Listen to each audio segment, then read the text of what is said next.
Hello, and welcome to the Logistics Management Podcast Series. My name is Jeff Berman. I'm Group News Editor for Logistics Management Magazine and the Peerless Media Supply Chain Group. Today, it's a real pleasure to welcome Chris Jones to our podcast. Chris is Executive Vice President, Industry and Services at Waterloo, Ontario-based Descartes, a provider of logistics-based on-demand software as a service offerings. Chris is primarily responsible for the company's industry, consulting, and professional services for its solutions. With more than 40 years of experience in the supply chain sector, Chris has held a variety of senior management positions, including Senior Vice President at the Aberdeen Group's Value Chain Research Division, Executive Vice President of Marketing and Corporate Development for SynQuest, Vice President and Research Director for Enterprise Resource Planning Solutions at Gartner, and Associate Director at Kraft General Foods. Chris is a thought leader in logistics and has numerous articles and blog postings published in leading logistics and supply chain publications, as well as online forums all across the globe. Chris holds a Bachelor of Science in Electrical Engineering from Lehigh University, and on a more personal note, has 2 adult children and lives in the Boston, Massachusetts area with his wife and pet dog. Hey, Chris, thanks for joining us today. Welcome. Well, Jeff, thanks for having me. Appreciate it. Yeah, absolutely. Hey, Chris, the timing is good for you to be joining us today because I know that the company's recent monthly global shipping report just came out. And so why don't we start with sort of some of the takeaways at that? Maybe we can address, Chris, things like the current state of imports based on your data. Obviously, in recent months to end 2022 and into this year, it's sort of been a situation, it seems like, with lower import numbers, that is, sort of due to declines in demand, and obviously some other things at play too. So why don't we talk about your report's findings in terms of the impact on trade flows and volumes and things like that. I'll pass the mic to you, and then we can go from there. Okay, Jeff, thanks. So I would say January was a bit of a surprise. I would say for most people, we actually had an increase over December. Okay. Of about 7.2%. So that was really the first time we've seen it, I'll call it change in direction, significant change in direction from the decline that you mentioned. What's also interesting is it ended up about 0.3% lower than 2019, but if you will, it's kind of aligning itself, at least at this point in time, the last 2 months with 2019 volumes. Okay. Yeah. Well, is that viewed as encouraging that we're back to sort of that 2019 comparison, or is it sort of a long time coming in a sense? Probably a little bit of both. I would say general sentiment, especially when you look at things like how people have been predicting the economy in particular, has been, I'll call it, more pessimistic. I would say people would have been surprised to see it down again. Okay. But if you look at where the economy has been over the last 2 quarters, we've had GDP growth, and it was the last quarter was actually 2.9%. Right.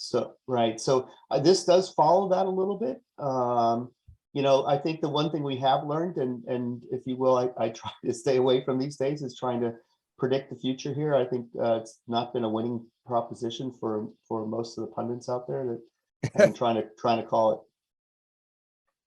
No, I understood.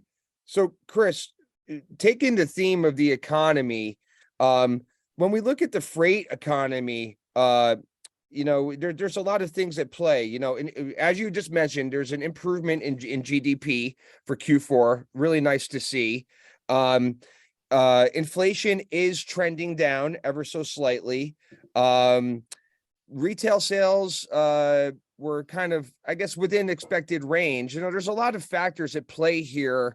And we can't forget manufacturing experiencing a bit of a downturn at the moment. It's kind of a mixed bag. Oh yeah, and as well as job growth too. January's numbers were quite strong.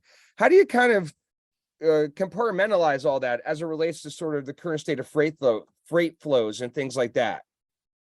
Well, everything you said drives them, right, in one direction or another. So I think it's been the the signs have been a little conflicting, Yeah. to say the least. This was probably the first month, being January, where we had probably a little bit better alignment. I'll call them towards the positive side of things. Hmm. When you look at freight, I mean, there's maybe a couple things here to consider.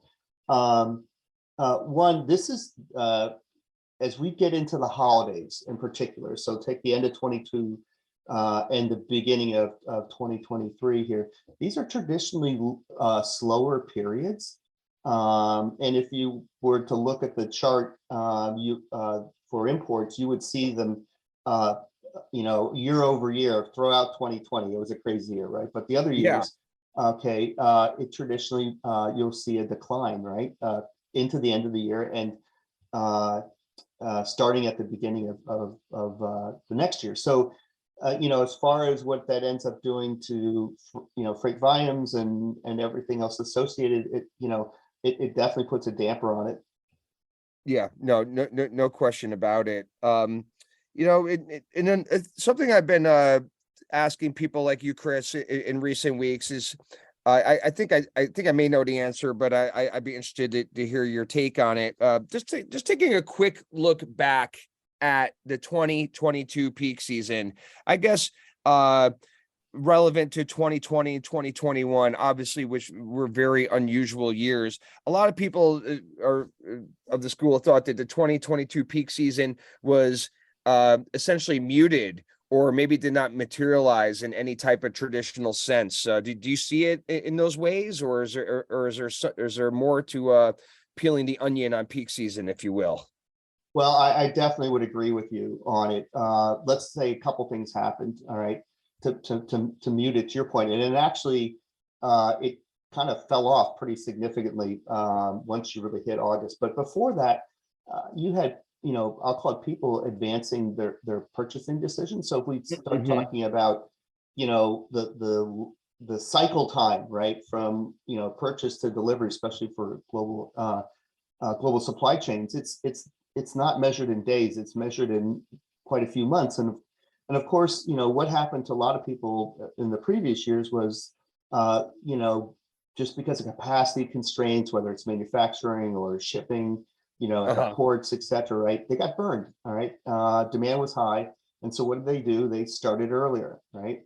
You could also throw in concerns around China lockdowns and so forth. People were basically saying, hey, I need to make sure I have what I need to have, right?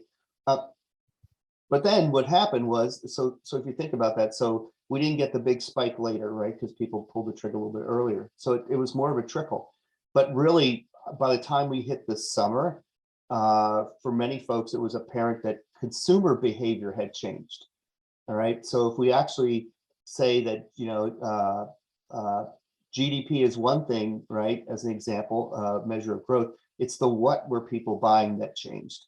And we saw a few retailers take a beating in the summer by basically having products, highly seasonal products that consumers didn't want, and then therefore they had to discount pretty heavily to move them.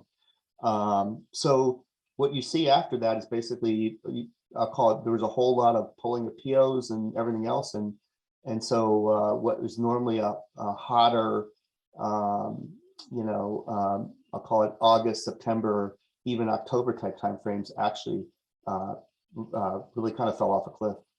Okay, yeah, great point.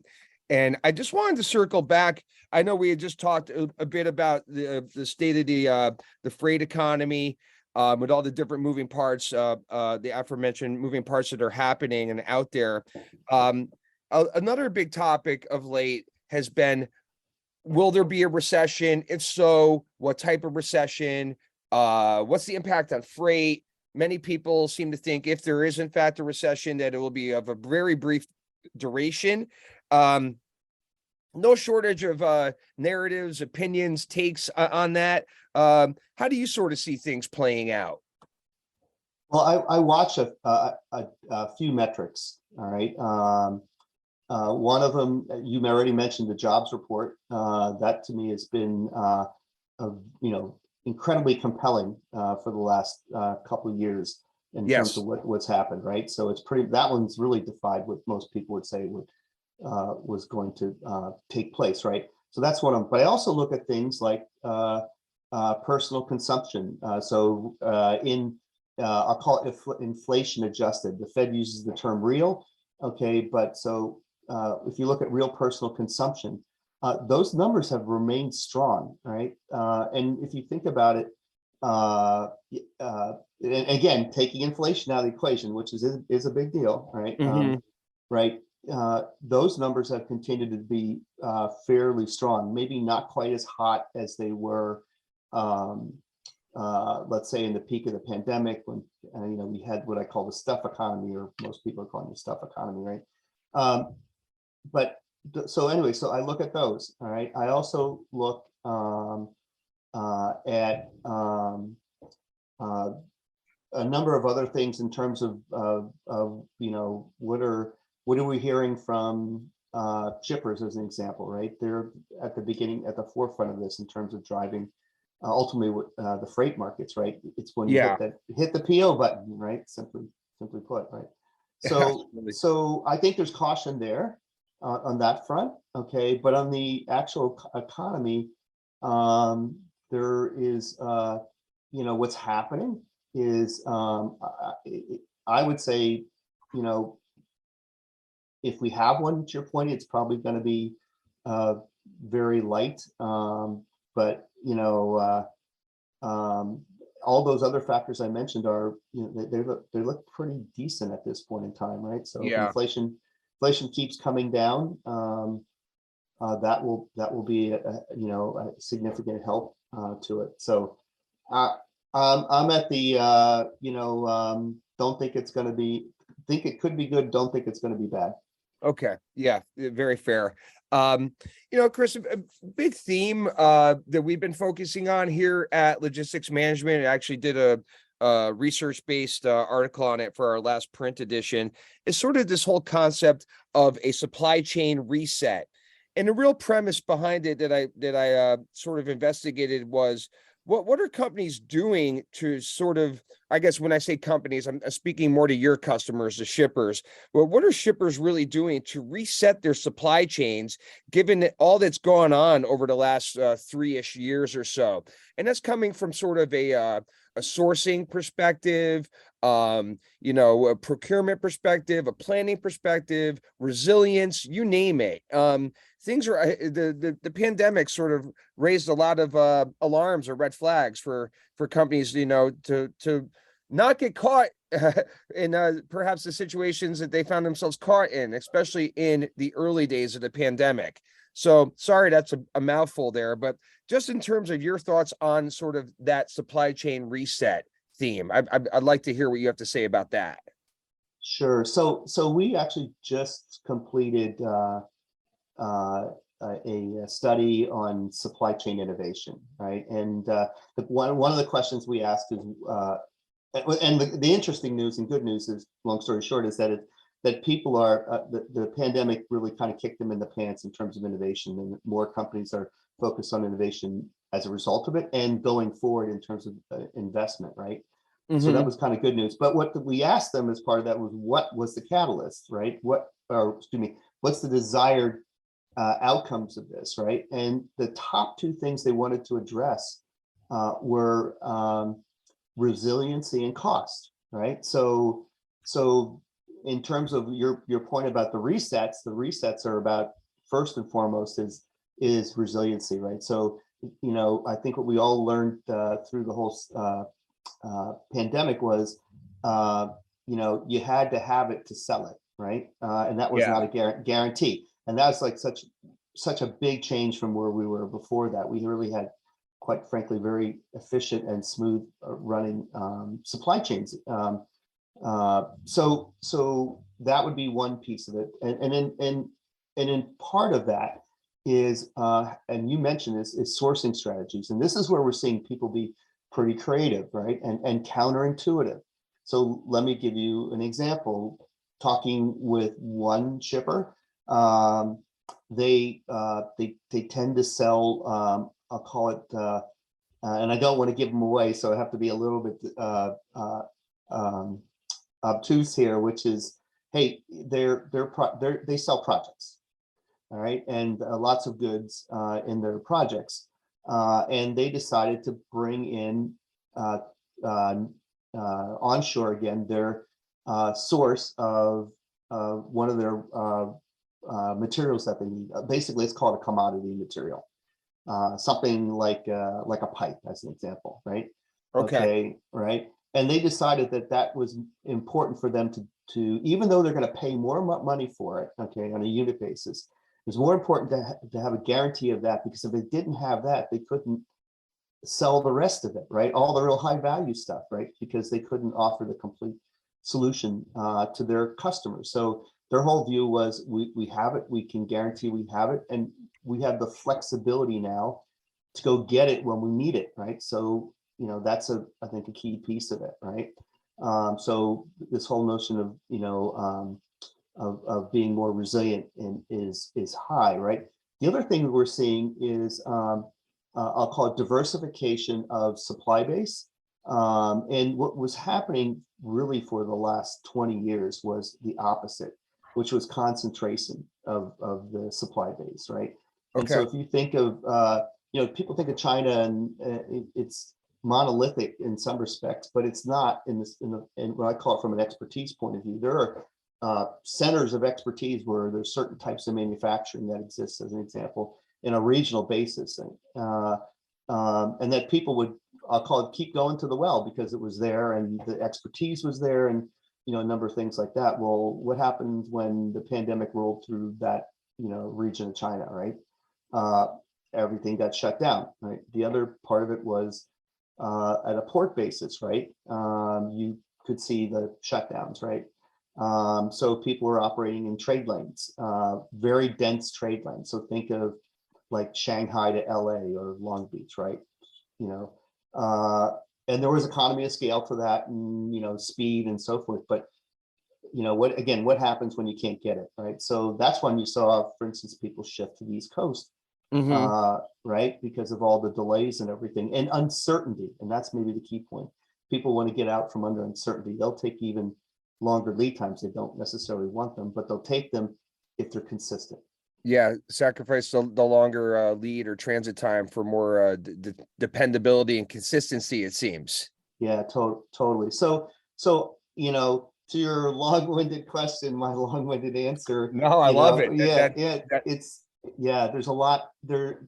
It's a rethink of those aspects of the business where they were considered to be a given, or they thought their hedge was, well, I'm using 2 or 3 manufacturers, right? But they're all in yeah, China, right? yeah, So when no China doubt. got locked up, that was it. No, yeah, absolutely. Well, Chris, before we wrap up, why don't we talk about what's happening in your neck of the woods over at Descartes? And one thing that jumped out at me in preparing for our recording today was that you guys have been pretty active on the acquisition front. And correct me if I'm wrong, I think in the last year and a half, you've acquired looks like Supply Vision, Net CHB, and Foxtrot. If I'm missing any, please let me know who they are, and I apologize. But I guess I'm just curious to see if M&A is again a part of your continued roadmap for growth in 2023. Yeah, absolutely. We are, I would call a buy and build company. Mm-hmm. And the reason we do it, Jeff, is you know, supply chains are such domain driven operations, right? And the various aspects of supply chains and logistics. And so as we look to continue to grow, you know, the question is, do you spend 5 to 7 years to build expertise, or do you acquire it and incorporate it into your portfolio and add, you know, add value, right? You know, we see our customers wanting a broader footprint from us, and you know, to get that expertise, and a lot of times it really requires us to acquire a company, and like I said, and really kind of bring them into the fold here. So absolutely, I'll just say to it, this way for the last 16 years. We've been averaging probably just north of 3 companies a year, right? So it's baked into the business. Yeah, no, that's great to hear.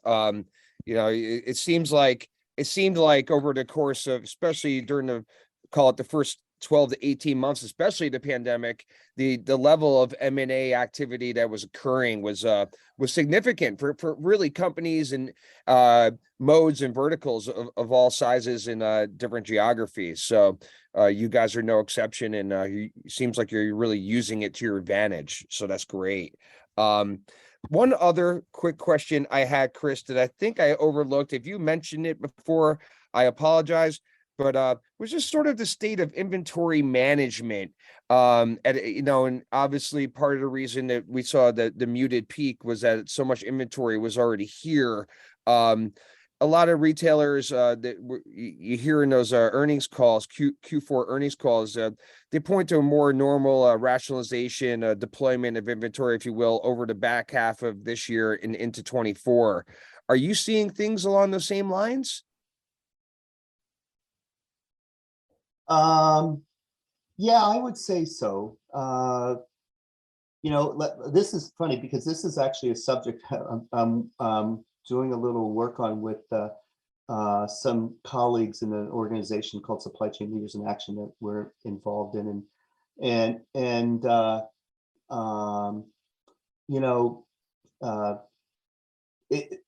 this is one we could spend a lot of time on. But let's just say the following, which is, as far as I think people's strategies and how they consider inventory going forward, there's we're really getting I call it that people are setting their traditional thoughts aside and really looking at again, resiliency is one piece of it, but also I'll call it this like the whole notion of being much more agile. All right. So if you think of separate resiliency from agility is, when you have a problem, resiliency is around how you can address that. But agility is more along the lines of being able to adapt, right? And Yeah. right. And so if we think about it, let's say things like forecast accuracy and so forth have been really challenged, right? Because the models people use were historical, right? So what version of the last couple of years do you think is representative, right, of what the future is going to look like? Probably not so much. So trying to get it right is one thing, but trying to be able to say, hey, I can't get it right always, or as good as I used to in the past. So how can I turn on a dime? So I hope that help to answer that question, but that's the other key piece we're seeing. No, absolutely. No, it's a great point. Well, listen, Chris, this brings us to the end of our allotted time for today's podcast. So on behalf of Logistics Management Magazine and the Peerless Media Supply Chain Group, I want to say thanks for joining us today. It was really great to have you on. Well, thanks for having me, Jeff. Yeah, absolutely. And for those of you out in the audience, if you're on Twitter, please go ahead and give Descartes a follow. It's at Descartes SG, DESCARTESSG. And also please feel free to go ahead and give us at Logistics Management a follow. That is at Logistics MGMT. And for those of you that would like to subscribe to our podcast, just simply go search for Supply Chain 24/7 wherever you get your podcast, and we'll pop right up there. So thanks, everyone. I hope you enjoyed today's recording, and we'll see you next time. Have a great day.